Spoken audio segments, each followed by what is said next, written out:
The Athari had spent centuries carving their legacy across galaxies, a species born of crystalline intellect and calculated conquest. Their empire, sprawling and relentless, was not built on chaos but precision. Every invasion was a theorem, every subjugated race a solved equation. They prided themselves on knowing the unknown, dissecting it until it bled order and logic. When their long-range recon vessel path of logic detected a foreign object emerging from a dormant wormhole in Sector E94X, there was no fear, only curiosity, only the desire to catalog and control. The object was massive, too large for any standard ship, yet too structured to be a moon or space station. Its configuration defied familiar schematics. The Athari initiated a standard wideband scan, intending to parse structural dimensions, material compositions, thermal emissions, and energy readings. It was the kind of procedure they had run on countless vessels, planets, and space anomalies. The scans returned fragmented data at first, an anomaly in itself. Signal interference was expected from primitive shielding or older cloaking methods, but this was different. The interference wasn't accidental. It was engineered. They rerouted signal nodes and increased scan amplitude. The object's outer hull responded by absorbing the scan pulse, refracting it in patterned sequences that resembled encryption protocols more than passive material response. The ship wasn't just armored, it was aware and actively defending against reconnaissance. As the Athari pushed deeper into the scan, they uncovered the designation, Vindicator in Terran Standard.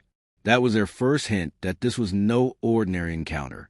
The word translated into dozens of Athari dialects as one who returns justice, one who avenges the final judgment. Naming conventions were often symbolic, but this one carried weight, and it unsettled the translation AI. Still, the crew remained clinical, curious, until they reached the inner scans. The ship's power core registered outputs exponentially higher than any vessel in the Athari fleet, rivaling their dreadnought class. But unlike Athari dreadnoughts, which focus on raw energy bursts and annihilation beams, the Vindicator pulse were restrained, balanced waves. It was a power signature designed not to intimidate, but to endure. The ship was not broadcasting supremacy. It was broadcasting patience. That was perhaps the first truly disturbing sign. The design was brutalist in nature, none of the elegant, minimalist architecture favored by most advanced species. It bore the scars of its construction like armor. Plate layering was uneven but deliberate. The placement of weapon ports was asymmetrical, creating blind data spots. Redundant systems overlapped with chaotic efficiency. It wasn't just a warship. It was a challenge to the very notion of predictability. The Athari engineers watching the scan began to hesitate. Data streams conflicted with established ship design logic. Elements that should have interfered with propulsion instead enhanced agility. Weapon ports integrated with engine arrays in ways that violated thermodynamic safety protocols. In Athari terms, it was impossible. In human terms, it was genius. A kind of madness layered with method, born from desperation, not doctrine. Internal compartments revealed thousands of life forms, human unmodified.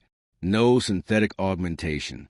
No cybernetic enhancements or neural synchronization like the Athari elite forces.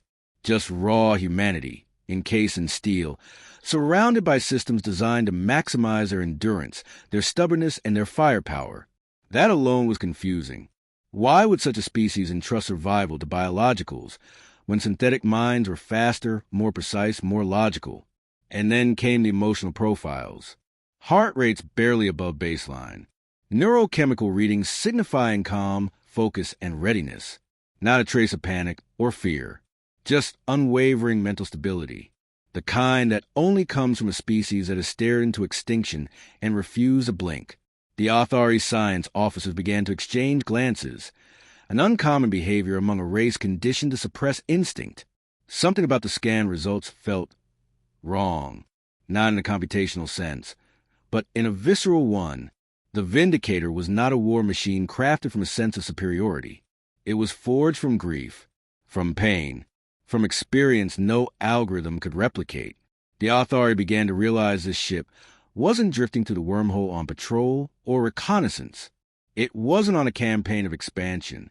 It was something older, colder, a weapon of memory, a relic of survival forged into a promise.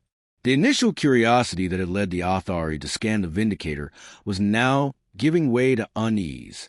For the first time in their long reign across the stars, they encountered something they couldn't quantify.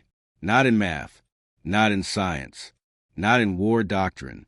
They had seen many things in the galaxy. Empires rise and fall, races evolve and vanish. But never before had they encountered a ship that stared back through the scan and seemed to ask, "Are you sure you want to know what we are?" The moment the Authority deep scan algorithms processed the composition of the Vindicator's hull, the onboard AI stalled. Not out of failure, but confusion. The outer layers of the human warship were composed of a multi-phase alloy, densely packed, adaptive, and regenerative. It reacted to high-frequency scans by shifting molecular arrangements, not just to deflect them, but to learn from them. The Authority, with their centuries of technological supremacy, had never seen anything close. Their own ships utilized phase crystal armor capable of deflecting plasma and kinetic strikes, but the Vindicator's material structure didn't merely resist. It evolved. Each pass of the scanner revealed new micro-adjustments in the hull. The scan pulses were being interpreted as threats, and in return, the ship was subtly changing. It was like watching a living organism respond to a stimulus.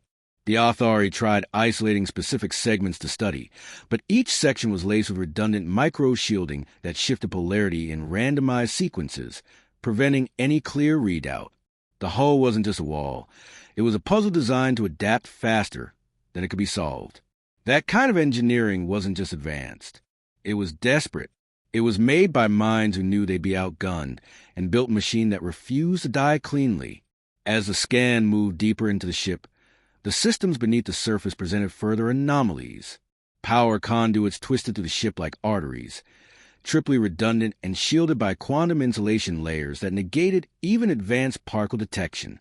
The engine array was massive and incomprehensible at first glance. The Authority initially mistook it for a singularity reactor, but then identified gravitic stabilizers normally used for planetary construction. The implication was staggering. The humans had harnessed the energy and stability protocols of planetary engineering and installed them into a moving battleship, engines that could bend the laws of inertia, stabilized by the kind of fail-safes meant for entire colonies. What confused the Authority further was the power core. Instead of a singular centralized reactor, the Vindicator ran on multiple cores, strategically placed across the ship.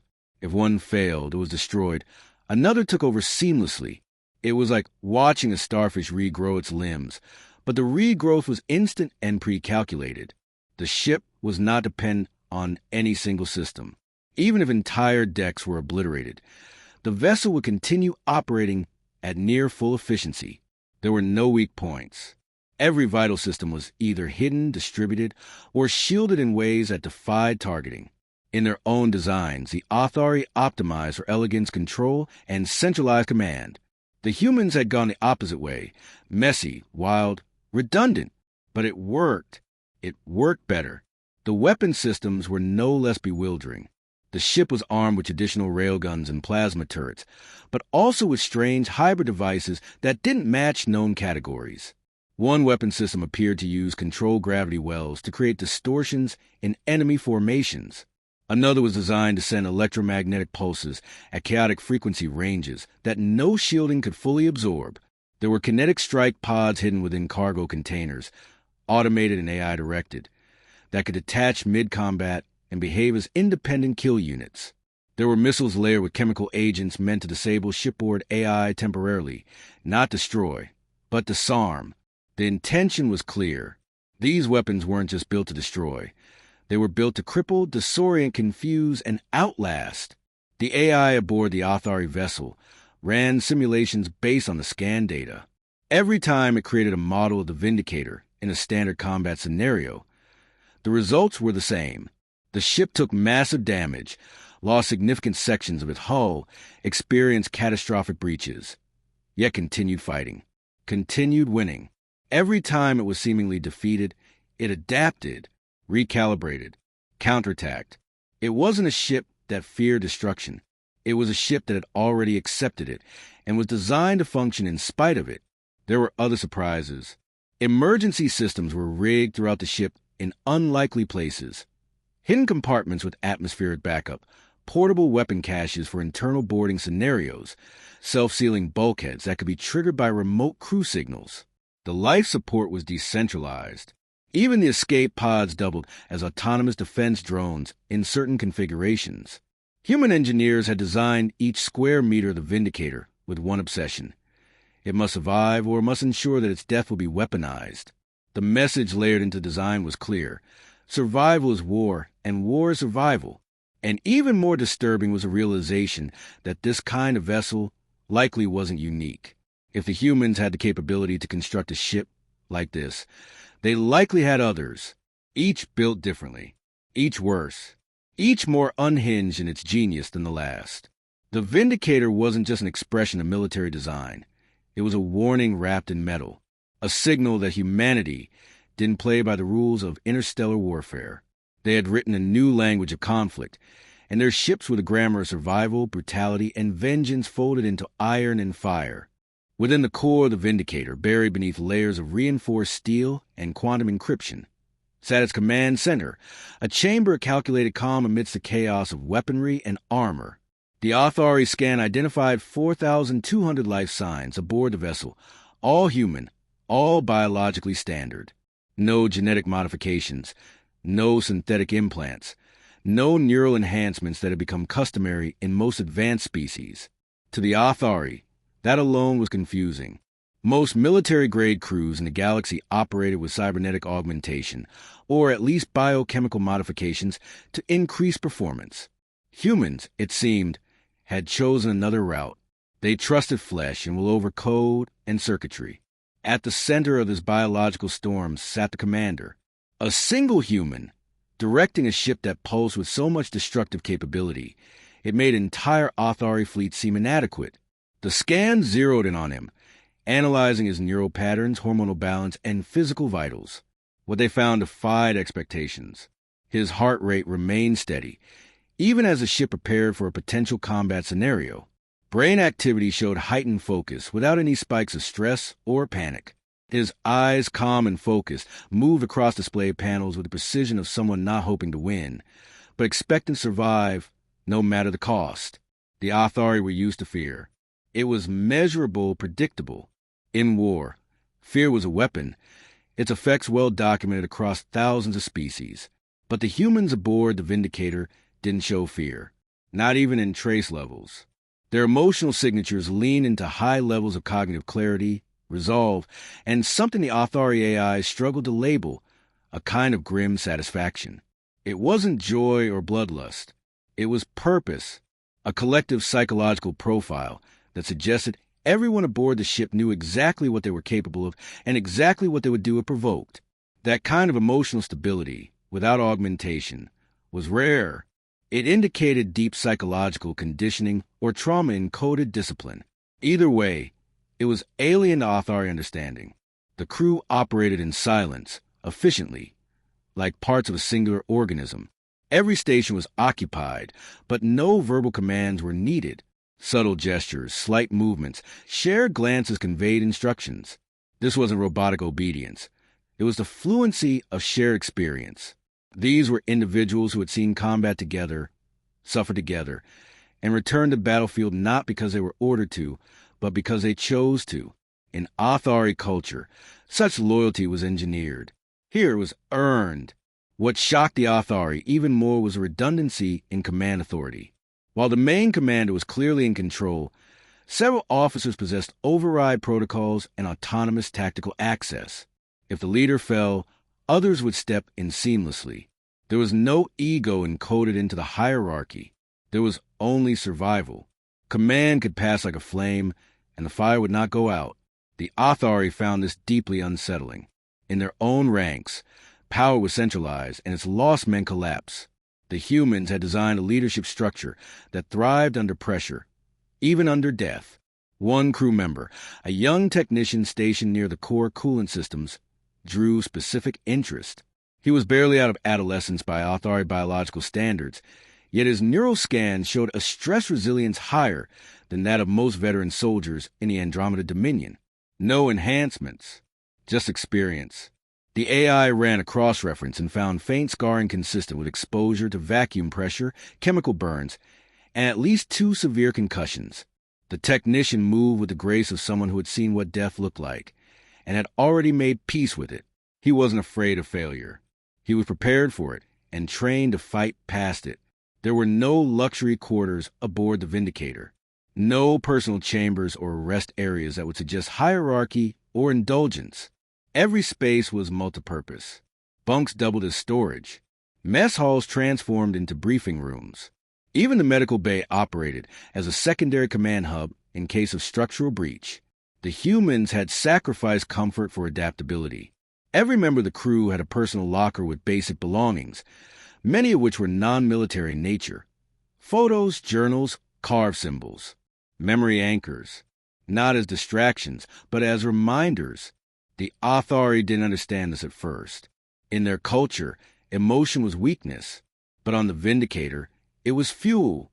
Even the AI systems aboard the ship operated with an unusual degree of autonomy. Instead of one central core, multiple distributed intelligence nodes were spread throughout the vessel, communicating via encrypted channels and constantly shifting protocols. The commander didn't control them as a master would a servant. He collaborated with them, consulted them, adapted to their suggestions. There was no sense of hierarchy between man and machine. There was only purpose, shared across flesh and code. The humans had not enslaved their tools. They had learned to listen to them. What frightened the Authori most was that everything on the Vindicator served a singular ethos: resilience. The humans were not designed to overwhelm with sheer power, though they had plenty of it. They were designed to endure, to absorb suffering, to keep moving forward when logic said they shouldn't be able to. It wasn't efficiency. It wasn't strategy. It was conviction weaponized. Every biological signal, every scan return, every psychological profile pointed to a species that had redefined what it meant to fight, not for glory, not even for victory, but for survival so deep in their bones it had become reflex. The Vindicator was not a traditional warship in any sense of the word. Its design did not follow predictable patterns of most advanced civilizations, who prioritized speed, firepower, or stealth. It was something else entirely. When the Authori continued scanning its internal systems and structural layout, they found something deeply unsettling. This ship wasn't engineered to be the sharpest blade in the arsenal. It was engineered to survive being broken and still kill with what remained. That shift in design philosophy disturbed the Authori at their core because it spoke of a civilization that didn't expect victory, but demanded endurance. It wasn't built to win cleanly. It was built to endure ruin and still be dangerous. The core structure of the Vindicator was layered in such a way that no single point of failure could bring the vessel down. Power distribution ran in decentralized rings. Life support was duplicated in 7 independent systems across multiple decks. Communications arrays had fallback nodes placed in shielded sublevels that could activate if the primary systems were destroyed. The navigation controls could be rerouted from a bridge to auxiliary consoles spread throughout the vessel. Every section of the ship could function independently in the event of catastrophic damage to other areas. It was less like a vessel and more like a self-healing organism with dozens of beating hearts. One of the more confounding discoveries was the Vindicator's modular compartmentalization. Entire portions of the ship, decks, engine clusters, hangar bays, could be sealed off, jettisoned, or reconfigured on the fly. If a section was breached by enemy fire, it could be detached and ejected without compromising core functionality. Some of these ejected segments were even programmed to explode or transform into autonomous drones, serving as decoys or suicide weapons. The Authori AI struggled to comprehend the sheer adaptability of the ship's internal framework. It wasn't just about enduring damage. It was about turning that damage into a weapon. The Authori war doctrine was built on efficiency. Their dreadnoughts were symmetrical, elegant, and centralized. But the Vindicators seemed to have no aesthetic value, no structural logic the Authori could define. Yet in simulation after simulation, the ship continued to outperform conventional designs under extreme battle conditions. Its unpredictable layout and nested redundancies gave it a kind of tactical schizophrenia, an inability to be pinned down, anticipated, or outmaneuvered. No battle plan against it remained effective for more than a few moments. The ship was a moving paradox. Chaotic yet methodical, brutal yet calculated, flexible yet immovable. The Vindicator's shield systems were another area that defied expectations. Unlike standard energy shields that wrapped around the hull in uniform patterns, this ship used layered field emitters in staggered formation, allowing specific areas to reinforce or drop shielding as needed. This meant incoming fire could be absorbed in a targeted fashion, with energy redirected to counterattacks or critical system defense.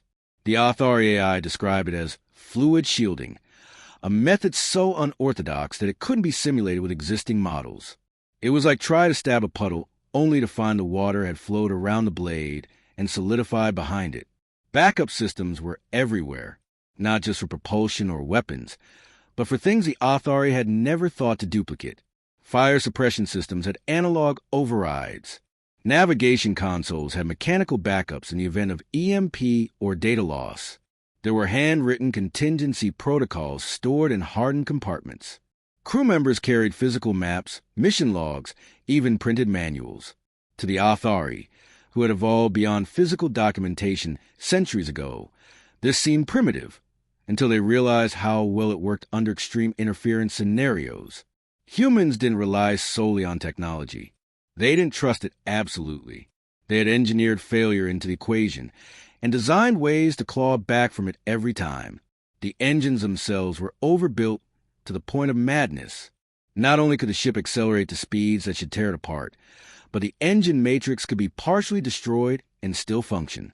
More than that, the ship had vending chambers that could redirect explosive energy out of damaged areas, using it as makeshift propulsion in worst-case scenarios. In some simulation projections, the ship could continue to fight even if reduced to 1/4 of its structure, with emergency thrusters, solar sails, and stored kinetic charges allowing for controlled movement and targeting. Damage control was not reactive. It was preemptive. Every crew member had cross-training in critical system repair. Emergency supplies were cached throughout the ship, not centralized in a depot. Repair drones operated in teams of 4, with each drone specialized in a single task, but able to interface with others to complete more complex repairs. There were even indications that sections of the ship could rewire themselves using shape memory alloys and self-routing data cables. The vessel was alive in all but biology, and when it took a hit, it didn't scream, it bit back. The Authority realized the Vindicator was never meant to return from battle unscarred. Its beauty wasn't in preservation, but in persistence. The ship was not made to be a perfect weapon. It was made to be an imperfect one that kept swinging no matter how deep it bled, no matter how many pieces it lost along the way. There was something far more terrifying in that kind of design, a refusal to die cleanly, and a promise that if it did fall, it would fall forward, with teeth bare and claws dug into its enemy until the very last breath of its crew or the last pulse of power from its broken core. When the Authority scan reached the cognitive centers of the crew aboard the Vindicator, something unprecedented occurred. Their observation AI, an entity designed to analyze psychological and neurological data without deviation, began issuing internal alerts. The emotional signatures it detected within the human crew didn't match any of the fear-based models expected in standard military analysis. Instead of signs of anxiety, hesitation, or stress under threat of battle, the humans displayed a mix of unshakable calm, readiness, and an unsettling degree of resolve. These patterns didn't indicate detached professionalism or indoctrinated discipline. They pointed to something deeper, more visceral, something ancient and buried beneath centuries of warfare. The psychology of a predator with a long memory. As the Authority processes data, minor anomalies began appearing within their own ship systems. The scan log showed subtle latency spikes, unexpected memory loops, and delayed response times in basic computational functions. The crew believed it to be a technical fault, perhaps interference from a human vessel's electromagnetic fields. But diagnostics returned no source. The systems weren't breaking. They were hesitating. The scan was producing internal conflict, not mechanical in nature, but psychological, a mimetic disturbance that none of the authori had experienced before. The raw data was somehow communicating not just numbers and structures, but intent, and that intent was being felt. The humans hadn't activated any weapons. No warnings had been issued. The Vindicator simply floated in space, a silent monolith carved by war and weathered by survival. But the effect it had on the authori grew more acute. One officer, an elder strategist responsible for interspecies warfare studies, reported an inability to concentrate. Another technician physically recoiled from his console when viewing the crew vitals. A young analyst, trained in cognitive mapping, described the human mental signature as a stare that looks through time. Within hours, the Path of Logic's medbay registered 5 cases of unexplained panic symptoms, all stemming from interaction with the scan feed. This was not caused by any form of direct assault or detectable transmission. There was no virus, no hidden code. It was a design, the presence, the weight of what had been built. The Vindicator projected not fear, but inevitability. Its architecture whispered in ways the authori could not translate. There was a structure to its silence, a kind of mourning encoded into its framework. The authori were a rational species. They conquered by certainty, not emotion. Yet what they felt now was not rational, and it defied dissection. In one of the deeper AI nodes of the authori ship, the system responsible for classifying foreign technologies attempted to categorize the Vindicator's design philosophy. It failed. It returned with flag terms: nonlinear doctrine, residual vengeance architecture, survivalist recursion, and the final, most repeated, wound-made warform. These weren't technical labels.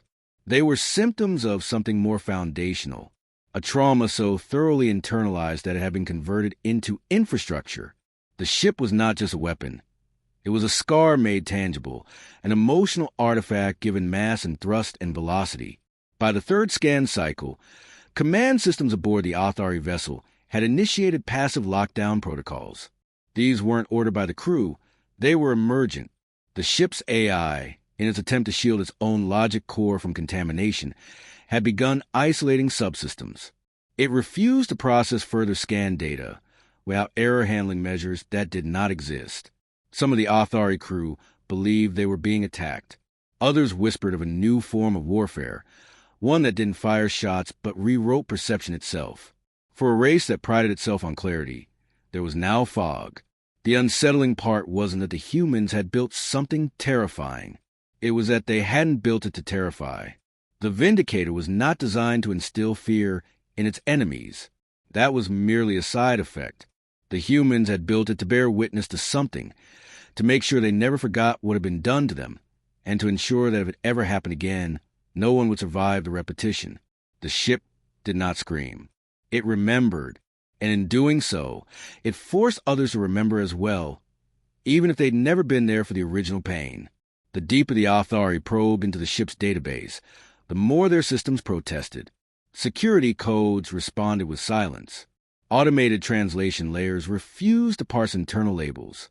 The few words that came through were cryptic, poetic, or disturbing: Echo-class memory vault, ash mirror engine, children of the broken sky. The humans had not just armored their ship against missiles, they had armored it against understanding. And by doing so, they had created something worse than a weapon. They had created a myth wrapped in metal. The authori had studied myth as cultural detritus, irrelevant to higher civilizations. But the Vindicator proved that myth, when forged by pain, could become architecture, and when armed with memory, it could become contagious. The fear the authori felt wasn't fear of the unknown. It was fear of knowing too much. It was a realization that even if the humans lost every battle, they had already won the war of memory. Their pain had weight, shape, and steel. It could not be erased, bargained with, or outthought.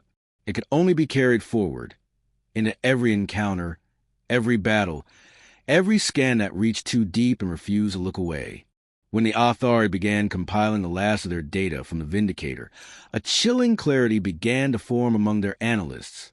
Everything about the ship, from its terrifying technological complexity to the unnerving psychological profiles of its crew, pointed to one undeniable truth. Humans did not fight like any other species in the known galaxy. They did not go to war to conquer, to display strength, or to expand their borders. They fought because they remembered what it meant to be broken, and they had decided never to be broken again. Their warfare was not a display of superiority. It was a refusal, a declaration etched into every inch of steel that they would not be erased, not again, not quietly. The Athari had faced resistance before. They had crushed rebellions, repelled invasions, silenced insurrections from species far more advanced than the average interstellar civilization. What they always encountered was either arrogance or desperation. But what radiated from the Vindicator was something older and far more dangerous: conviction. This ship was not born from a desire to dominate. It was forged from memory, and that memory was alive inside every system, every backup, every weapon designed to survive not one battle, but a sequence of tragedies stacked over generations. The more they studied, the more the Athari realized that they were not looking at an isolated warship, but a physical manifestation of a cultural trauma so deep it had become a doctrine. The deeper scans into Terran military files revealed a tapestry of loss. Earth, once fractured by its own divisions, had faced extinction multiple times. From within, from environmental collapse, from technological overreach, and from alien contact gone horribly wrong. And yet each time, humanity rebuilt, not cleaner, not brighter, but harder. They did not evolve by refining their methods. They evolved by learning how to carry their scars as blueprints. Their doctrine wasn't about escalation or intimidation. It was about assurance. Assurance that no enemy would ever inflict on them what had already been inflicted before. Human military design, when viewed over time, showed a chilling pattern. Every defeat was studied, not just tactically but emotionally. They didn't simply analyze where the shields failed. They dissected why the loss hurt. They turned pain into strategy. And when they returned to battlefield, they didn't just return with new ships or weapons. They returned with memories welded into the very metal of their hulls. The Vindicator was covered in etchings, symbols, names, and phrases not recognized by the Athari. When translated, many of them were the names of colonies lost, ships destroyed, battles that ended in ashes. This was not decoration. This was doctrine. Their weapons were built with remembrance, not rage. What truly terrified the Athari, however, wasn't the technology or the resilience or even the strange cultural coding of vengeance. It was the implication of scale. If one ship like the Vindicator existed, then others likely did as well. Not copies, not mass-produced fleets, but individual monstrosities, each bearing a unique story, each a tomb and a torch at once. Every ship could be a testament to a different wound. Every battle group a collection of ghosts flying forward in armor. The humans weren't just fighting with tools. They were fighting with stories, and they had weaponized every one. The Athari doctrine was built on logic and projection. If a species had the means and desire to war, their patterns could be charted, their outcomes predicted. But the Terrans broke every model. Their tactics changed mid-battle, sometimes mid-sentence. They improvised with chaos, fought with fury born of memory, and adapted in ways that seemed to defy even their own limits. The Vindicator wasn't merely adaptable in design, it was adaptable in spirit. Its crew had contingency plans built into their instincts. Their emotional responses weren't obstacles, they were engines. Grief became clarity. Fear became fuel. Loss became legacy. They didn't fear failure. They had already died before. Now they simply refused to die again. In the final layers of the scan, a message was found buried in a maintenance subroutine. It was not addressed to any species, fleet, or empire. It simply read, "Asterisk if you see this. Know that we are the children of what you tried to burn. We do not forget. We do not fall quietly." Asterisk it was an official transmission. It wasn't encoded into any command structure. It was left in a place only another engineer would find. A whisper across the stars, carried not in sound but in circuitry. It was the kind of message that didn't end a war. It started one, because it revealed something the Athari hadn't anticipated. The humans did not think in terms of battles. They thought in terms of generations. They did not fight for territory or control. They fought because someone, somewhere, had once told them they were not meant to exist. And now, every time they entered the void, They came not to prove that they belonged, but to remind the universe that they survived. And that survival had teeth. And so, the Vindicator drifted silently through space, its hull whispering truths that no scan could fully decode, its crew carrying the weight of history written in blood and steel. The Athari turned away, not out of defeat, but out of understanding. For in that moment, they knew humanity was not just a species. It was a warning,